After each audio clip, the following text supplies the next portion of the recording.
Welcome back, friends. Today we are going to study about the strength of the helical gear and the design of the helical gear. Right. In our previous two lectures, we had studied about the introduction of the helical gear. Also, we had studied about the terminology and geometry of the helical gear. Right. In the geometry and terminology and the introduction, there is some difference from the spur gear is the teeth arrangement on the gear wheel, right? So if we are going to arrange the teeth as the parallel to its the axis of the shaft, then the gear is called as the spur gear. But if we are going to arrange teeth as it inclines at the axis of the spur gear as or at the helix angle, right? So it's called as the helical gear, right? Now the different kind of terminology and geometry had to be studied in our helical gear or in our previous lecture is there is a another angle or there is a pressure angle, right? And also we had the three pitch, right? One is the normal pitch, also we had an axial pitch and a circular pitch, right? So three different kind of pitch are available. Also the beta angle is there, right? So we are going to study about the design parameter and the strength of the helical gear first. Whenever we are going to design or we are going to check the strength of the helical gear, so then we have the resolution of the forces which are acting on the teeth or which are acting on the helical gear. So in our previous lecture we had already studied about the force analysis which are acting on the helical gear and helical teeth, right? So the three components of the forces which are acting on the helical gear and and the gear teeth. But the main force or the main component of the force which is produced on the gear teeth is the main force P, or you can say the F, right? Which is the force which is directly going to be produced on the gear teeth at the angle of phi, right? Which is or at the angle of uh, right phi, which is the pressure angle, right? So the component of the main force F, we have to take the three components, right? If we are taking the force as P, if we are going to take the force as if we are going to take the force P, then the three component of that main force is one is the tangential force, second is the radial force, and third one is the axial force. The tangential component of the force is the PT, axial component of the force is PA, and the radial component of the force is PR. Right.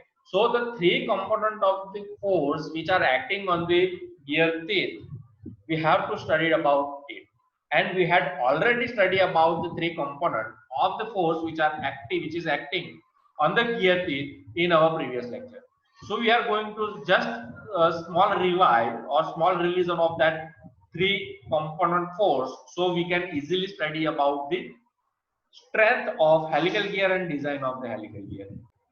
So some small overview on the force analysis which had already been studied by us in previous lecture. There are three components. First is the tangential component, right? Second is the radial component, and third one is the axial component. The main force F, the main force F, which is acting on the gear teeth, is F, right? So the tangential component is this, and this is the radial component, and this one is the axial component. So we had already resolved the value of the Fr, means the radial component of the force is taken as F sine alpha n, right? Also we had the BC is equal to F cos alpha n, right? We had already studied about this in the previous lecture, so we are going to just overview in fast. Fa is the axial force, right, which is produced in this direction and which is taken as the BC sine phi. So we have the F cos alpha and sine phi. Tangential component of the force which is produced in this direction, so Ft is equal to Pc cos phi, and which is F cos alpha and cos phi, right? So dividing both the force component Fa and Ft. So Fa upon Ft is equal to F cos alpha and sin phi divided by F cos alpha and cos phi is equal to tan psi, right? So Fa is equal to Ft tan psi.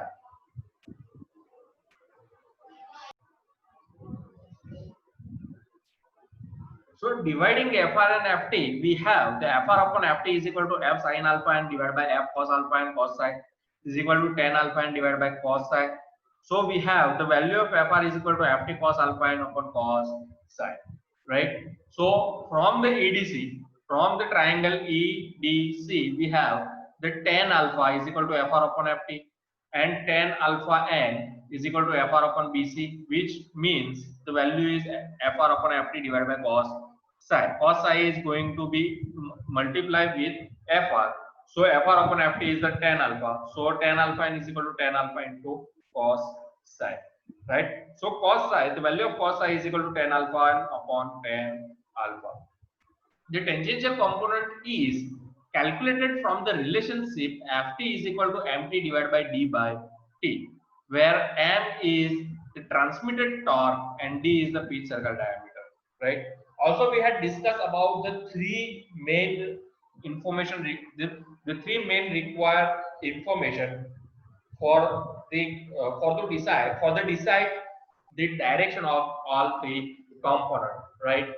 Three components are Fa, Ft, and Fr.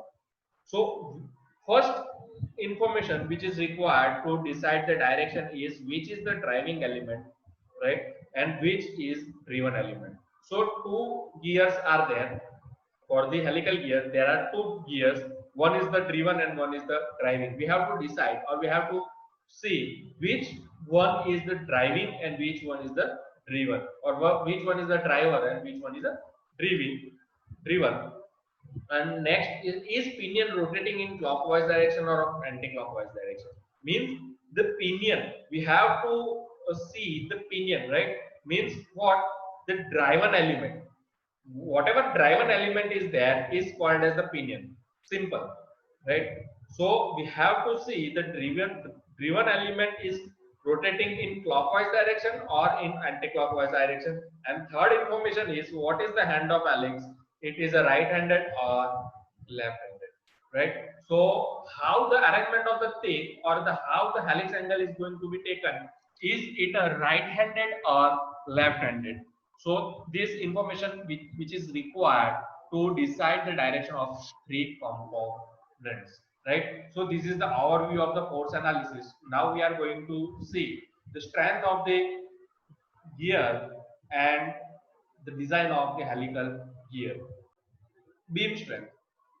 So for the helical gear, the uh, first test is the beam strength. For the beam strength, the helical gear is considered to be equivalent to a formative spur gear, right? So if we are going to test the beam strength, so we have to consider the helical gear as equivalent to formative spur gear. The pitch circle diameter on this gear is a d, right? The number of teeth is a z, and module is going to be taken as mm. Now, the beam strength of the spur gear is given by the SP is equal to MB sigma B into, and this beam strength equation MB sigma BY is taken as the Levi's equation, right? So beam strength is maximum value of the tangential force that the tooth can transmit without bending failure. So the value of sigma b, value of sb as much maximum as the tooth can transmit without bending failure, right? So the force transmitted also important thing. So the sb should be maximum value to transmit the tangential force without bending failure. And the equation SB is equal to MB sigma By is taken from the Levi's equation. But here we are going to take M as a Mn, right? Why? Because the M is the module of the spur gear, but here is the helical gear is taken. So M is equal to M, right? The beam strength of the spur gear is given by MB sigma By, right? So the SB is equal to SBN, the beam strength perpendicular to the truth element, right? Now this equation which is taken as a Levi's equation, this equation is for the spur gear, right? This equation for the spur gear, but we have to convert it in for the helical gear. So first thing, the difference of the spur gear and helical gear is, in the spur gear, the gear and teeth arrangement is like this, right? It's a parallel to its axis, the teeth arrangement. But in the helical gear, the teeth arrangement is at the helix angle. Is at the helix angle. Now the force which is generated or force which is transmitted, right, is at the perpendicular of the teeth. Is at the perpendicular of the teeth, right? This is the force transmitted on the teeth, right? So the strength of the beam, the strength of the helical gear should be maximum on the normal side of the teeth. So we have to take on this direction. This this is as this is taken as SBN, strength of normal strength of the helical gear, right? So this is taken as the SBN. Now M is taken as the MN, right? M is taken as a MN is a normal module because this is the helical gear. And as we discussed earlier, that the module of the helical gear is taken as MM. Also the B is equal to B cos phi, right? Why? Because B is the width of teeth, right? But here the teeth is at the helix angle. Teeth is at the helix angle. So the width of the teeth should be taken as this, right? This is the width of the teeth, and this is taken as B upon cos phi. Why? Because this length, this width is a B, right? The angle is taken as the psi, right? This is the hypotenuse. This is the hypotenuse, and this side is taken as for the triangle. This side is taken as for the triangle. Now use the Pythagoras. Now use as a Pythagoras, or you can use the trigonometric equations, or you can use the trigonometric equations. Now this angle is taken as the side, right? This angle is taken as the angle side. Now you have the nearest side, or you can say it's the closest side, and you have to find the hypotenuse. Then the relation between the hypotenuse and the nearest side or closest side is the cosine, right? So cos psi is equal to nearest side divided by hypotenuse. Cos psi is equal to nearest side divided by hypotenuse. We have to find the hypotenuse, right? We have to find the hypotenuse. So the hypotenuse is equal to nearest side divided by cos psi. So the nearest side is the B. Nearest side is the B divided by cos psi. So the B is equal to B upon cos psi, right? So we had find the M is equal to Mn, B is equal to B upon cos psi, Y and sigma B. Both are the different value. Why? Because the sigma B is the bending stress, right? So it can't be changed. And Y is the yield factor, or you can say is the Laplace constant, so it can't be changed. So the SB, or you can say is the SBN for the helical gear. So the helical for the helical gear, the equation can be converted into M and B sigma B y upon cos psi, right? So the y is the Lewis form factor based on the virtual number of teeth z dash, right? Also, we had discussed about the virtual number of teeth z dash in our previous lecture. So the SB is the component of SPN in the plane of rotation, right? So we have to take the SBN for the SP and for the helical gear. Now, what is the relation between SP and SPN? Right, means the strength of beam strength for the spur gear and beam strength for the helical gear. The relation is, suppose the strength is taken for as a perpendicular of the teeth, so this angle is taken as psi. This angle is taken as psi, right? And for the spur gear, the SP which is taken as in this direction, which is taken as in this direction. Now the relation between these two. So we have to complete the triangle, right? So we had complete already triangle. This is the SBN, and this is taken as the SB beam strength for this spur gear, right? So the SB and SBN and the angle between these two, has taken as the psi, right? As this angle and this angle should be changed. Sorry, should be equal. So this is the psi, right? So the SB is if we are going to take the relation for the SB to SBN, then SB is equal to SBN cos psi, right? The SB is equal to SBN cos psi. How? Take the trigonometry equation. This is the hypotenuse now. Why? Because we had complete the triangle as this angle is a 90-degree. So this side is converted into the hypotenuse. This side is the closest side. So the relation between closest side and hypotenuse is the cos sine. And cos psi is equal to SB upon SBN. Cos psi is equal to SB upon SBN. So SB is equal to SBN cos psi, right? So we have to take the SBN is equal to MNB sigma by divided by cos psi, right? So if we put the value of SBN is equal to SB divided by cos psi, so SB is equal to MNB sigma by, right?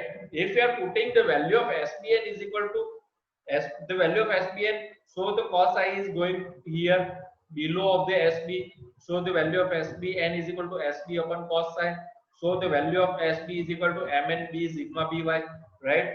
So the value of this equation is going to is for the beam strength for helical gear, and in order to avoid the failure of the gear due to the bending, the beam strength should be more than the effective force between the mashing teeth.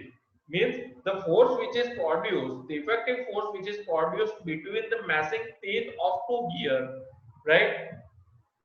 And this is the beam strength, right? This effective F effective means the force which is generated between the mashing teeth, right? When the gear is going to be mashed or two different teeth are going to be mashed, then the force which is generated on the teeth is called as the effective force, should be less than from the beam strength, or you can say the beam strength should be more than the effective force between the mashing teeth, right?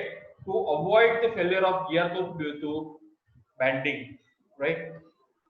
Now the effective load on the gear tooth, the FT is taken as the MT upon D by 2, right? So 2MT on D. When gear rotates at very low speed, the tangential load FT can be considered as actual force between two mashing teeth. But when gear rotate at high speed, then it is necessary to consider the dynamic force resulting from the impact between mating teeth, right? So when the gears rotate at very low speed, then you can consider that the actual force which is produced Ft is going to be taken for the meshing or effective force which is produced on the matting teeth. But if the gears are rotated at high speed, then the resulting force which is produced, we have to consider the dynamic force. Why? Because there are different kind of force which is generated during the high speed rotation of the gear, right? Like fatigue load acting on the teeth. Also, the impact load is also acting on the gear teeth, right? So the dynamic force is included due to inaccuracy of the tooth profile, errors in tooth spacing, and elasticity of part. All these three, all these three reasons for the impact load and the fatigue load generated on the clear tooth. There are two methods to account for dynamic loads: approximate estimation by velocity factor in the preliminary stages of gear design, and precise calculation by Buckingham equations in the final stages of gear design. In the preliminary stage, the effective load between two meshing teeth is given as F effective is equal to Cs into Ft divided by Cv, where Cs is taken as the service factor and Cv is taken as the velocity factor. The velocity factor for the helical gear, if the velocity is greater than 20 meter per second, then the Cv is 5.6 upon 5.6 plus under root V, where V is the pitch line velocity in meter per second. Right? You have to remember this equation to solve or to find the effective force which is generated on the matting teeth is CSFT upon CV. Right? This CV, this value is you can take from the gear design data book. The value of CV is equal to 5.6 upon 5.6 plus under root V for the condition. Remember the condition. V, if velocity is greater than 20 per meter second, then you have to take Cv is equal to 5.6 upon 5.6 plus under root V. If the velocity is greater than 20, then the equation is going to be changed. And for all condition, the equation for the Cv, equation for the velocity factor is given in design data book. You have to take the help of design data book to solve the effective load on gear tooth. In the final stage of gear design, the dynamic load is calculated by the equation derived by Earl Buckingham. The dynamic load is given by Ft is equal to 21B CEB cos square psi plus Ft cos psi divided by 21B plus under root CEB cos square psi plus Ft. Right? So this dynamic load equation, this equation Ft, which is the dynamic load on the gear tooth, which is derived by Earl Buckingham, right? Which is you have to remember this, right? As you can't solve the design of helical gear. This is important equation, right? This equation is very important. Why? Because this equation is going to be used for each and every design of the helical gear. So you have to remember this equation where Ft is the dynamic load, V is the pitch line velocity, small e is the sum of error between two meshing teeth, small b is the face width of tooth, and Ft is the tangential force due to the rated torque. The effective load is given by F effective is equal to CS Ft divided by Fd, where Fd is the dynamic load or additional load due to dynamic conditions effective between two meshing teeth. To calculate wear strength, pair of helical gear is considered to be equivalent to a formative pinion and a formative gear in a plane perpendicular to the tooth element. The wear strength of the spur gear is given by SW is equal to small b capital Q d dash p into K. Right?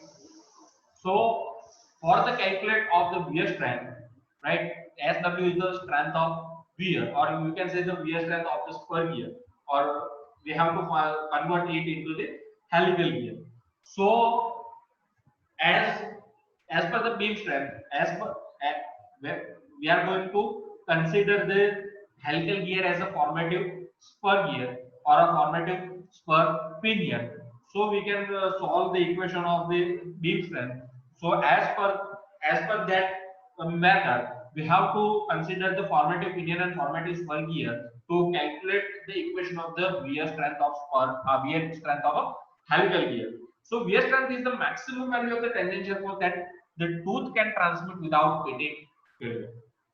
So the pitting, soaring, right, and also there are the failures which is produced due to the wear, right? The failure, there are the four kind of failure which is produced due to the wear, which is already studied by us in this per year, right? If you have any doubt about the wear failures, right? There are four kind of failures, four types of the failures of the which is produced due to the wear in the spur gear and helical gear, also which is going to be produced in the worm gear and bevel gear. So in all the gears, due to the wear, there are four types of the failure is going to be occur. So if you have any kind of doubt, just ask me or just uh, question me in the WhatsApp. By the WhatsApp, I can solve your queries. And if you have any queries or regarding the an example, solve the example, then make a list, WhatsApp me. I am going to be take a Zoom lecture to solve that all the problems, right?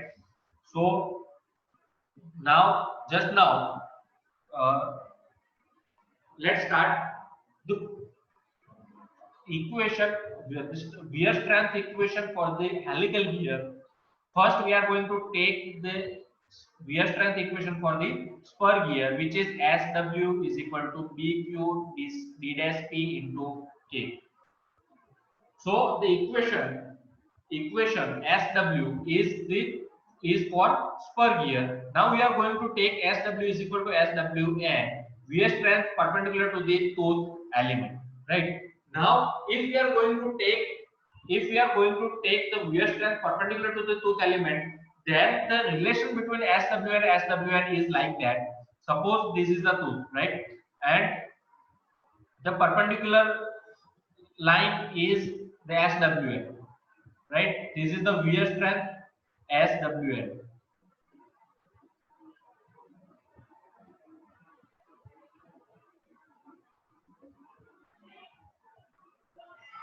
This is the SWN. And for the spur gear, the perpendicular line is the SW is here. This is the SW, which is the wear strength for the spur gear. And if you are going to complete the triangle, this angle is the 90. Then the angle between these two SW and SWN is going to be made as a sine, right? The angle is the sine.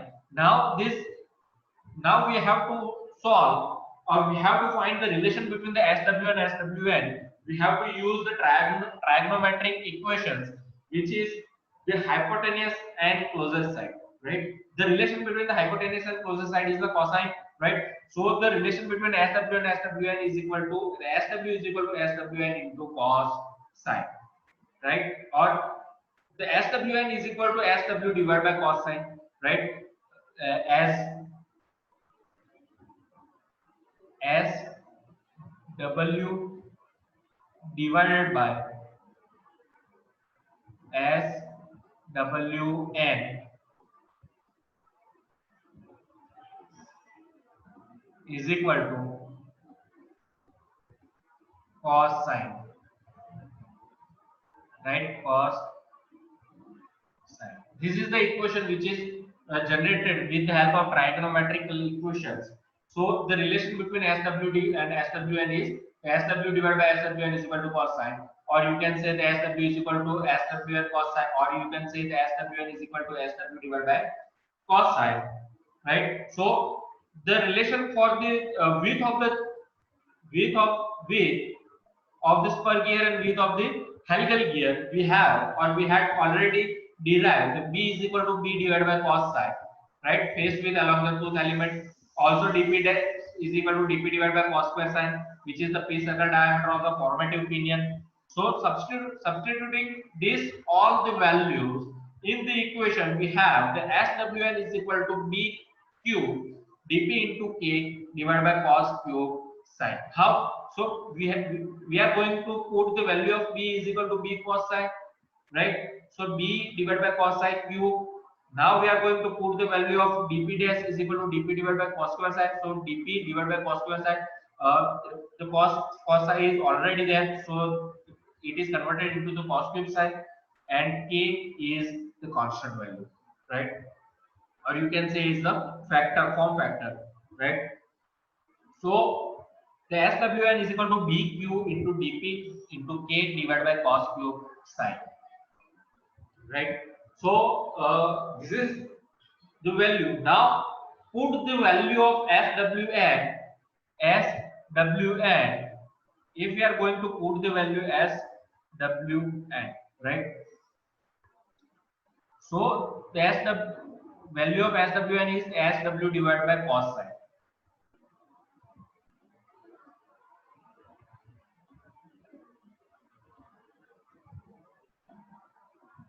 right? Equate this equation. So SWN is equal to SW upon cos psi. So B cube dP into K divided by cos cube psi.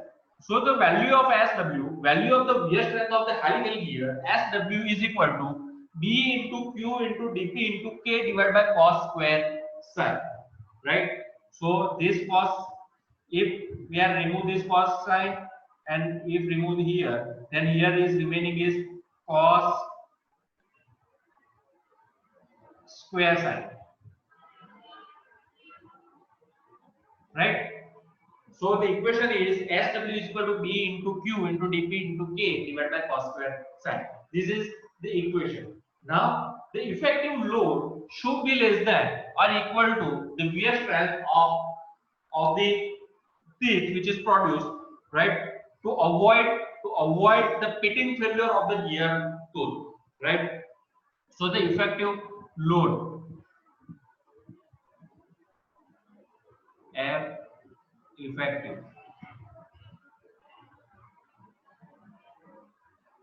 should be less than or equal to SW, right? This is the another conditions. So the, or you can say there should be more wear strength of a gear tooth, or you can say the wear strength of the gear tooth of helical gear should be more than the effective load which is produced between the meshing teeth or matting teeth to avoid the wear failure which is the pitting failure, right? To avoid the pitting failure of the gear tooth, right? So this is the both strength. If you are able to avoid this both, one is the bending failure and second one is the wear failure. If you can able to avoid the bending failure and wear failure, or you can say another way that if you design the beam strength and wear strength of the helical gear, then you can design the helical gear. So this is this is the strength and design of the helical gear. So we complete this chapter here, and now onwards, we are going to the examples of the spur gear and helical gear in our next lecture. Then, after completing the examples or after completing the solving of the example of spur gear and helical gear, we are going to study onwards about the bevel gears and worm gears, and then we are going to study about the gear box, right?